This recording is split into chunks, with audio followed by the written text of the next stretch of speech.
terkait dengan faktor penyebab diabetes, seperti yang sudah saya jelaskan di awal, maka edukasi kepada masyarakat, khususnya masyarakat yang risiko tinggi itu tentu satu, yang memiliki keluarga diabetes, ini berisiko untuk mengalami diabetes. Nah, pada kelompok-kelompok seperti ini perlu memberikan edukasi tentang bagaimana mencegah diabetes. Nah, dengan mengetahui faktor penyebab, kalau bakat tentu kita tidak bisa menghindar ya, karena sudah bawaan dari orang tua. Nah, yang kita bisa hindari adalah faktor lingkungan. Bagaimana makan yang sehat? Ada komposisi makanan yang sehat, komposisi makanan orang Indonesia. Karbohidrat sekian persen, protein sekian persen, lemak sekian persen. Itu total sehari. Kemudian dari total sehari dibagi lagi. Kalau pagi porsinya sekian persen, siang sekian persen, sorenya sekian persen.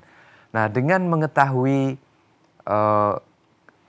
kebutuhan kalori rata-rata per hari, kita sudah mudah-mudahan bisa terhindar dari risiko diabetes.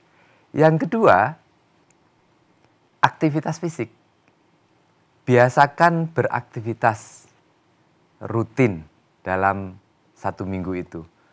Sedapat-dapatnya bisa dilakukan misalnya tiap 2 hari. Jadi tiap 2 hari mengerjakan aktivitas fisik kurang lebih katakanlah 30 menit. Dikerjakan tanpa henti. Misalnya bersepeda, sepeda statis atau sepeda yang di jalan. Dan yang ketiga, ya tentu kita berusaha untuk bersahabat dengan stres.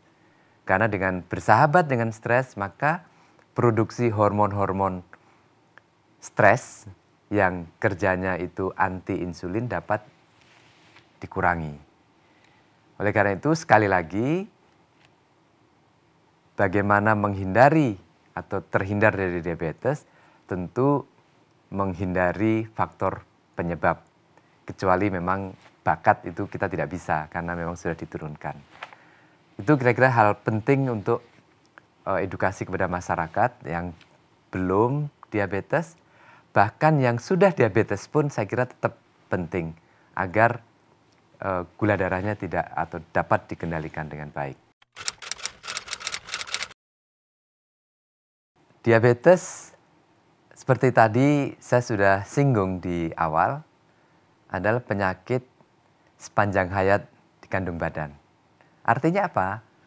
Artinya penyakit atau orang yang menyandang diabetes akan bersama dengan diabetes sepanjang yang bersangkutan hidup. Nah, oleh karena itu, karena ini sepanjang hayat di kandung badan, maka mau tidak mau kita harus mengetahui betul sifat-sifat penyakit ini agar kita dapat berkawan dengan diabetes. Kalau kita berkawan kan biasanya kawan itu tidak akan menyakiti kita dan kawan itu akan ya baik dengan kita dan kita akan terhindar dari komplikasi. Oleh karena itu kalau ditanya apakah diabetes bisa sembuh? Diabetes tidak bisa sembuh. Tetapi, nah ini yang penting, ini yang harus diketahui. Tetapi diabetes dapat dikontrol baik. Sehingga penyandang diabetes dapat hidup normal, dapat hidup seperti orang lain tanpa diabetes. Karena apa? Karena gulanya bagus, kolesterolnya bagus, tekanan darah tingginya juga bagus. Karena yang bersangkutan atau penyandang diabetes ini menyadari ada kawan yang selalu melekat, yang harus disayang. Disayang dalam pengertian tidak dimusuhin, disayang itu dikelola dengan baik lah, sehingga tidak menimbulkan komplikasi yang menakutkan kita semua.